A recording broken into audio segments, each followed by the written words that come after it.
Did you know that beneath the streets of St. Paul lies this man-made cavern system? It's housed everything from mushroom farms to, well, Prohibition-era gangsters, and it's even sparked ghost stories. Really fascinating stuff. Yeah, let's explore that because this deep dive, we're going into the history, the highlights, and some really surprising stories of the Wabasha Caves right here in St. Paul, Minnesota. Okay. Our mission really is to uncover all those layers of history. So by the end, you feel like you've actually explored the place yourself. And it's interesting, like you said, these aren't natural caverns, not sculpted over millennia.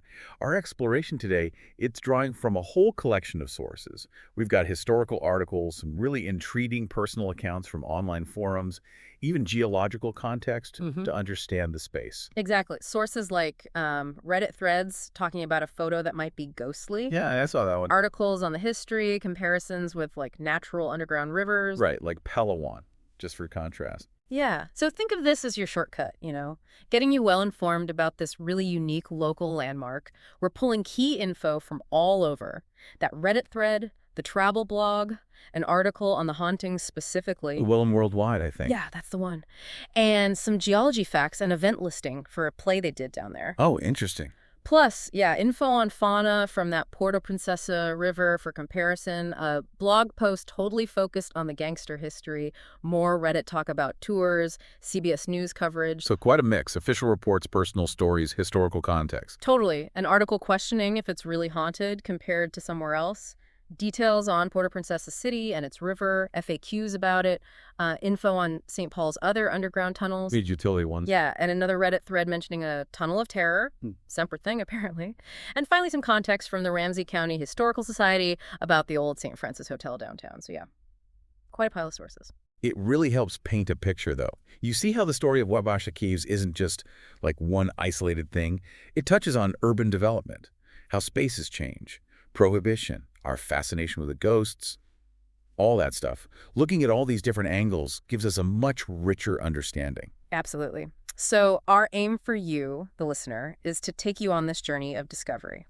We want to reveal the surprising facts, paint a vivid picture, but, without getting bogged down in too much detail, ready to venture underground. Let's descend. Let's explore. Okay, so let's start right at the beginning. Forget those natural cave images for a sec. What are the actual origins? How did these caves start? Yeah, that's the first key thing. They aren't natural formations at all. The sources are clear. They started as mines back in the 1840s. Mines? For what? Silica. They were mining silica sand from the sandstone bluffs there. Silica, silicon dioxide was really crucial for making glass back then. Ah, glass making. Okay. Yeah, window panes, bottles, all that. And they apparently carved out around 50 of these mining cavities. 50? Wow, okay. That's a lot of digging. So, mining for glass. How did we get from that to Mushroom Valley? That sounds completely different. Well, yeah, things changed. By the 1880s, the silica mining in that spot started winding down. Demand shifted, I suppose. But then, this is where it gets really interesting. This Frenchman, Albert Mouchnot.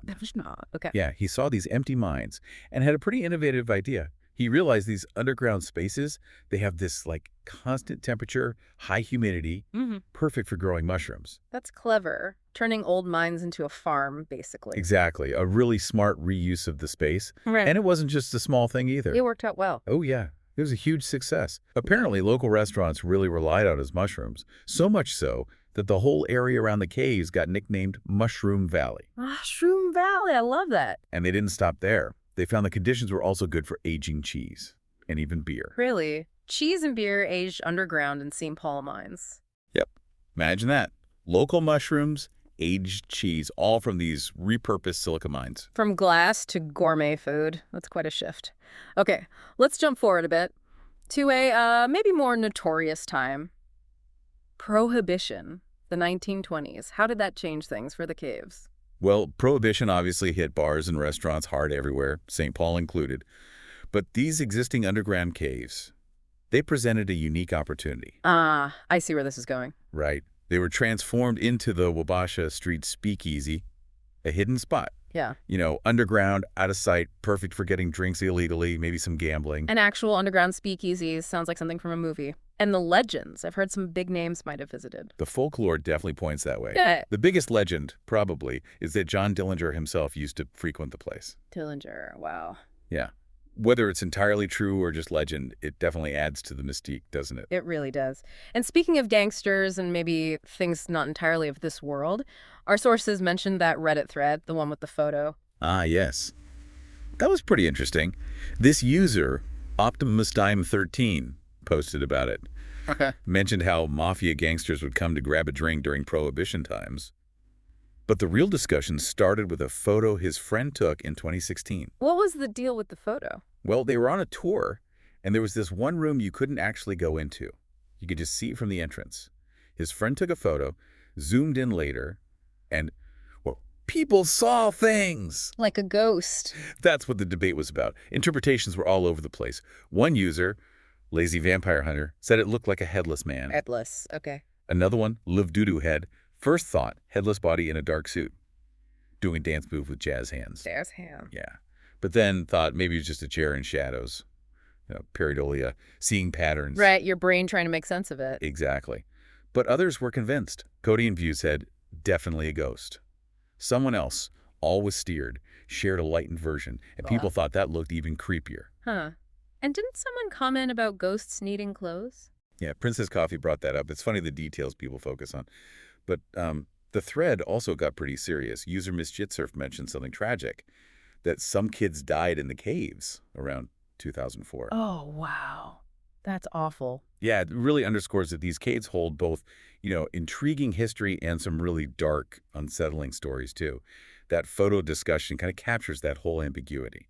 So, St. Paul, during Prohibition, it wasn't just the caves that attracted gangsters, was it? The whole city had a reputation. That's right. St. Paul was known, pretty notoriously, as a sort of safe haven for gangsters back then. The safe haven, how did that work?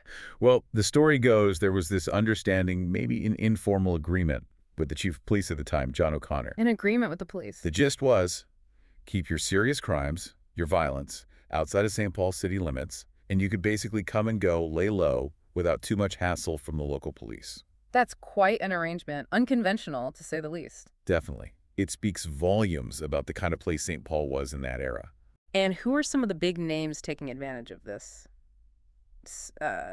hospitality? Well, you had John Dillinger, as mentioned, Babyface Nelson, Homer Van Meter, Machine Gun Kelly.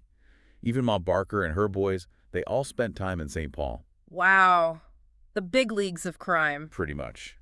Which makes it even more likely they'd have spent time in a place like the Wabasha Street Speakeasy. And wasn't there a guy kind of overseeing all this? Dapper Danny Hogan? Yes, Dapper Danny Hogan. Yeah. He was known as the king of the heavies. He was basically the point person for the underworld in St. Paul. He apparently kept track of the gangsters coming and going, registered them almost. Register gangsters. In a manner of speaking. It made St. Paul this hub for hot money, stolen bonds, that kind of thing, a place to launder or exchange illicit games. Fascinating. And shady. But Hogan's story didn't end well, did it? No, it didn't. He met a very violent end in 1928. Killed by a car bomb right outside his house. A car bomb? Yikes. Yeah. And his funeral was apparently a huge deal in St. Paul. Thousands attended, city officials, prominent citizens, and according to one source about the St. Francis Hotel, lots of regular customers from the Granada nightclub. Which is where? In the basement of the St. Francis Hotel downtown. Right. A separate spot from the caves, but clearly part of that same intertwined world of nightlife and, well, crime. Right. Shows how connected everything was. Okay, so Prohibition ends, the gangsters maybe scatter. What happens to the caves then? Did they just get sealed up? No, another transformation. After Prohibition ended in the 30s, the family of the original mushroom guy, Albert Mushnot, his daughter Josie, and her husband William Lehman, they took over the space. And they did. They opened a legitimate restaurant and nightclub called Castle Royale, right there in the caves. Castle Royale. Yeah. Sounds fancy. It apparently was quite the spot, known for good food, live music. It became a popular entertainment venue in the post-Prohibition years. From hideout to happening nightclub. Quite the turnaround. But the story doesn't end there, does it? Because more recently, the caves have gotten this other reputation. Ah, yes, the ghosts. The ghosts. Tell me about the hauntings. Well, over time, yeah, the Wabasha Caves have become really well known for paranormal claims. Maybe it's the long history, the gangster connection, the underground setting. It all feeds into it. So who's supposedly haunting the place? There are a few recurring figures in the stories. One is an old gangster, sometimes seen in a suit and hat. People sometimes hear faint music, like from that era when he's around. A spectral gangster. Okay. Then there's a phantom couple, reportedly seen dancing on the old dance floor area. Romantic ghosts. Maybe? But the most famous one, or perhaps the most unsettling, is a spirit described as a forlorn woman, often seen in the bar area. Reports say her appearance is really startling, even frightening. A sad ghost in the bar. Any other spooky stuff reported? Oh, yeah. The Llewellyn article mentions all sorts of things. Items moving by themselves, weird whispers or voices when no one's around, misty figures that look like old speakeasy guests just hanging out, Still enjoying the party, maybe? perhaps. There was also mention of another photo, supposedly showing a young guest kind of surrounded by entities. Might be related to that Reddit photo discussion. Hard to say. Interesting. And didn't they do some kind of immersive theater thing down there? Yes. Afterlife the Experience. Sounds like he deliberately played on that eerie vibe, the hidden stories, Yeah. using the atmosphere of the caves themselves. Makes sense. Lean into the reputation. It feels like the history itself is kind of alive down there, or maybe undead. That's a good way to put it. Now let's switch gears a bit. We keep calling them caves, but you mentioned they're man-made. Geologically, what does that mean? How are they different from, say, that Puerto Princesa underground river our sources mentioned? Right, that's a really important distinction. Geologically speaking, Wabasha Street caves are excavations. Humans dug them out of the sandstone blocks from mining silica. Okay. Natural karst caves, like Puerto Princesa, are totally different. Karst landscapes form in areas with soluble rock, like limestone. Water, over vast amounts of time, dissolves the rock, creating caves, sinkholes, underground rivers. So, formed by water erosion over millennia. Exactly. Puerto Princesa is a prime example, a river flowing through and carving out limestone for millions of years. The St. Paul's Karst Formation mentioned for that river is just the type of rock it happens in. So Wabasha, about human industry shaping the earth, while places like Puerto Princesa are about natural geological processes. Very different origins. Got it. Man-made versus nature-made. How does that difference affect the actual environment inside, like temperature or humidity? Well, natural caves often breathe. Air moves in and out, reacting to weather changes outside. This helps keep the temperature inside very stable, around 49 degrees Fahrenheit here in southeast Minnesota, reflecting the average yearly temp above ground. 49 degrees year-round. Pretty much. And natural caves, especially wet ones, tend to have super high humidity, like over 90%. And what about those cool formations, stalactites, stalagmites? Do the Wabasha Caves have those? Generally, no, not like natural caves. Those formations, called speleothems, stalactites hanging tight to the ceiling, stalagmites might reach the ceiling from the floor. They form from mineral-rich water dripping slowly over long periods. Depositing minerals bit by bit. Right. You need that slow dripping, that air-filled space, that sorts of minerals. Wabasha caves were just carved out of the rock. You might see some mineral leaching or maybe some small formations, but nothing like the extensive speleothems you find in a place like, say, Mystery Caves down in Fillmore County. And those natural formations can tell scientists a lot, right? About past climates. Absolutely. They can date speleothems, analyze the layers. Our source mentions some in Mystery Cave go back over 350,000 years. It's like a geological library. Wabasha have a fascinating human history, but not that deep geological history recorded in the same way. Makes sense. Now, our research also mentioned other underground stuff in St. Paul, not just Wabasha. Yeah, that was interesting. Dr. Greg Brick wrote about this whole utility labyrinth under downtown St. Paul, built mostly between, 1875 and 1905. Utility tunnels? For what? Mainly for sewage, but also storage. A whole network built by hand, mostly brick-lined. Just imagine the work involved. It's this hidden infrastructure keeping the city running. Wow. A hidden city beneath the city. Kind of. And it has its own stories, too. Brick mentions this incident from 1878 about cave dwellers, basically a gang of thieves using vaults near the river, led to a literal underground fight with the police. Seriously, a subterranean police battle. Apparently so.